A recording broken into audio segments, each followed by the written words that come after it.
Hi, Lewis and Florence. Are you ready for chapter 9? It's called The Art of Self-Defense.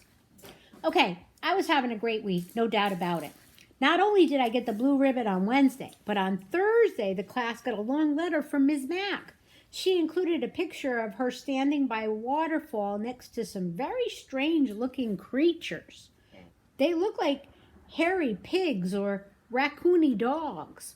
These are coatis, Mrs. Brisbane said, reading from the letter, pronounced coatis. The coatis looked weird. Miss Mack looked gorgeous, especially with all the red, yellow, and orange flowers surrounding her.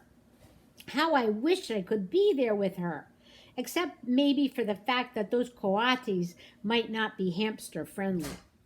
At the end of the letter, Miss Mack wrote, So farewell to all my wonderful friends in room 26, especially the small one with the big heart, Humphrey. Sigh, sigh, sigh. Though the thought of Miss Mack made me happy, the weekend was coming up soon, and I always felt a little nervous about where I'd be spending it. When it was decided on Thursday that I was going home with Miranda Golden, I was so excited. I only got an 83% on my vocabulary test. Say I got 100%. I know this because this time Mrs. Brisbane, when she asked who got 100, she raised her hand. I always figured that Miranda lived in a castle because she reminded me of a fairy tale princess in disguise. Wherever it was, it had to be wonderful if Miranda lived there. Well, Miranda's home wasn't exactly a castle, but it was very tall. Miranda lived in a fourth-floor apartment with her mom and her big dog, Clem. We had to take an elevator to get there. The apartment was nice. The mom was nice. Clem was not nice. Let me explain. Miranda had a small bedroom and her mom let me stay there right on the desk. To welcome me, the two of them did a complete clean out of my cage. I'll bet nobody's done this for a while, said Miranda's mom, and she was right. Pretty soon I felt like a brand new hamster. Suddenly, Clem bounded into the room, a big mass of yellow fur poking his huge nose right up against my cage. His wet nostrils were like two eyes staring in at me, and he stuck his giant tongue that came at me like a tidal wave. Luckily, the cage protected me. Mom, Miranda yelled, please get Clem out of here.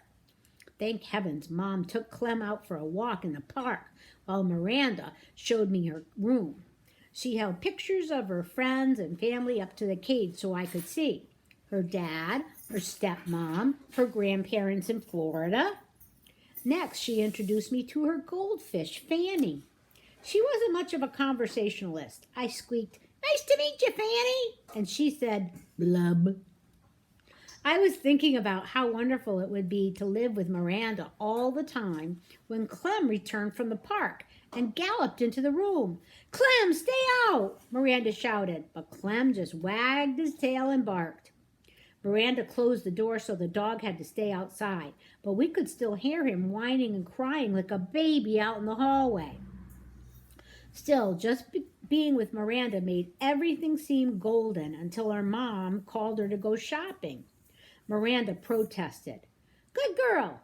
But Mom didn't want her to stay inside on such a nice day. She had no choice unless she was rude to her mom, which Miranda never would be.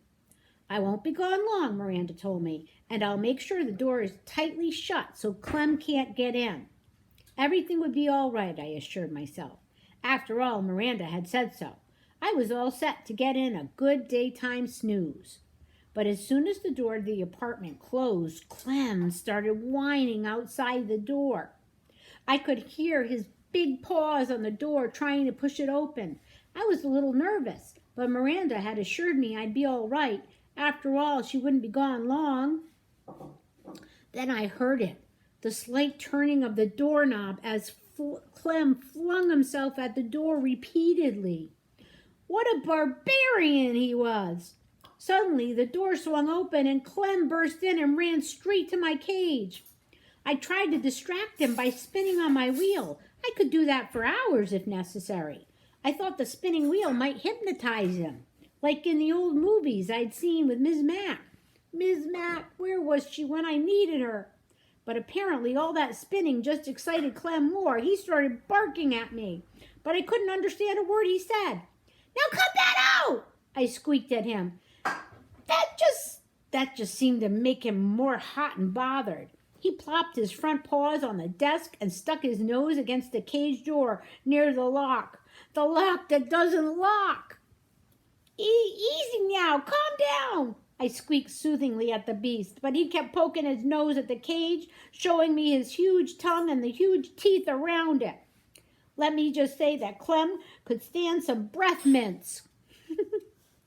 He poked his lock again and again. I knew if it jiggled enough, the door would swing open and I'd be history. Poor Miranda would never know what happened to me. She might even cry. I couldn't stand the thought of Miranda crying. I hopped back on my wheel and started spinning with all my might, hoping to buy some time. Clem pulled back for a moment and stared at the wheel going round and round. Let me just say I'm glad that Clem is about 2 quarts low on the brain department. Whew, I'm a good spinner, but I was getting worried about how long I could keep it up when Golden Miranda rushed in. She never looked more beautiful to me than at that moment. Clem, stop it, she shouted in a very firm voice. Bad boy! Clem raced to her side, wagging his tail. Miranda's mom dragged old Clem out of the room and closed the door behind her. Phew, phew, phew. Miranda was very sorry. She opened the cage and reached in to pick me up. Poor Humphrey, she said, hugging me. She set me on her desk and stroked me gently with one finger. I'm so sorry, Humphrey. I'm so sorry. Oh, I don't know what felt better, the petting or Miranda's soothing words. Miranda felt so terrible about what had happened, she let me play on her desk. She lined up books all along the edges so I wouldn't fall off, and then she let me wander around and see the sights. A desktop is a very interesting place, in case you've never explored one. Miranda's desktop had a big cup with hearts all over it. The cup was filled with pencils. Ah, pencils smell so sweet. She had a round, silvery container of paper clips and a square, purple container of rubber bands. She had lots of paper in a pink box. She had a great, big, fat dictionary. I could really use one of those. I wonder if they make doll-sized dictionaries you can hide behind a hamster's mirror. Miranda giggled as she watched me check things out. When I tried to climb into the paperclip box, she stopped me with a finger. No, Humphrey, those would hurt you. She did the same thing when I tried to roll in the rubber band box. No, Humphrey, rubber bands can be very dangerous, she told me. Well, I guess I knew that. Hadn't Garth shot a rubber band at AJ last week and almost got sent to Principal Morales' office? Hadn't AJ held his arm and said, "Ow!" when the rubber band hit him? Anyway, I really enjoyed my time on the desk until I heard Clem barking. Then I made a beeline for home. Oh, Humphrey, I won't let Clem hurt you, honest, Miranda assured me as she gently helped me back in the cage. I believed her. I really did. But when it was bedtime and Miranda's mom came into the room to say goodnight, she said some words that sent a chill up my spine. Don't forget, we're going to the Nicholson's house tomorrow night. Miranda protested. I hate to leave Humphrey. Clem gives him such a hard time. We'll lock the door this time, honey. He'll be okay, Mom said. And tonight, Clem will be in my room. After her mother left, Miranda assured me that Clem loves to sleep in Mom's room. But if anything happens and you get scared, you just give me a squeak, she told me. Don't worry, I will, I assured her. I didn't sleep that night. For one thing, the stars on Miranda's ceiling glow in the dark, and they're so beautiful I couldn't take my eyes off them. And for another thing, well, I'm nocturnal. But mainly, I didn't sleep because I was worried about Clem. After my experience that afternoon, I believed that no lock would hold him. And how could a little hamster fight back? What weapon could I have against a big, hairy, bad breath, small brain creature? What weapon indeed? I had an idea. Clem hadn't made a peep for hours, so I took a chance and quietly opened the lock that doesn't lock and dashed across the desktop to pick my weapon, just in case of another encounter with Clem. Then I scampered back to the cage with it and quietly closed the door. I hid my weapon behind my mirror next to the notebook where no one could find it. Then I managed to get 40 winks or so of sleep around sunrise. Miranda and her mom kept Clem out of sight all day until it was time for them to go to the party. I'm still worried, said Miranda. I'm locking your door with a key on the outside, her mom said.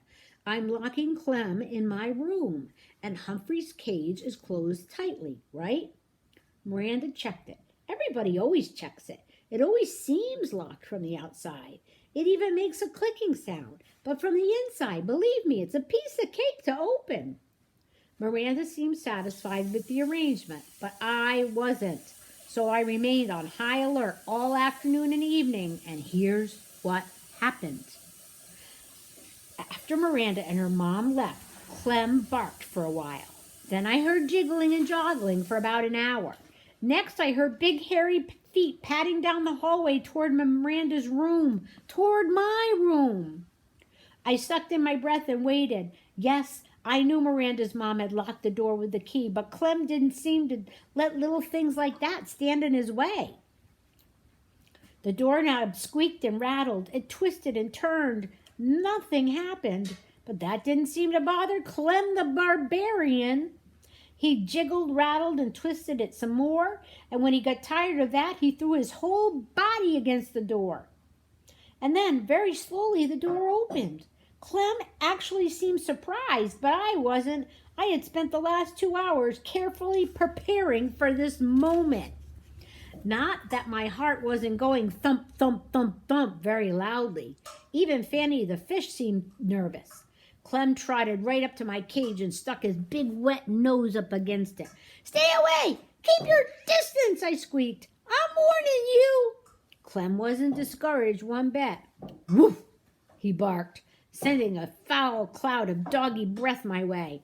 I didn't flinch. He barked a few more times and then began poking his big nose against the cage door. I wondered if he actually knew the lock was broken. The time had arrived to put my plan into action. I was in grave danger and I had no choice. I would only have one chance at Clem because I only had one weapon, a rubber band. It had taken me a long time to get it hooked around the edge of my food dish. Now I carefully pulled it back as far as I could, aiming directly at that big doggy nostrils. You asked for it, beast, I squeaked. Then I let loose. The rubber band snapped and sailed through the air, hitting Clem squarely on the nose. He yelped like a baby and raced out of the room as if he had seen a ghost. Too bad it didn't have my ghost costume. That would have been a nice touch. I guess Clem wasn't quite as dumb as I thought, because he never ever tried to come back to my room again. Of course, Miranda and her mother were very puzzled when they came home and found both bedrooms unlocked and Clem cowering under the living room sofa. I don't get it, said Miranda. Humphrey looks like he's fine. Maybe it was a burglar? But Miranda's mom checked the closets and drawers and nothing was missing. Now that's a mystery, said Miranda's mother after she searched the whole apartment. Miranda stared at me, shaking her head. If only Humphrey could talk, she said. But I can if you just listen, I told her. I bet you'd have a lot to tell us, Miranda continued, not understanding my squeaks. Yes, I do, I thought. Enough to fill a book. Tip 9. Hamsters do not enjoy contact with other animals. A cat or a dog may eat a hamster or at least do it bodily harm. Oof. I'm so happy that Humphrey made it out of there okay. I was a little worried with that dog Clem. All right, guys. I hope you enjoyed tonight's chapter. I love you. Bye-bye.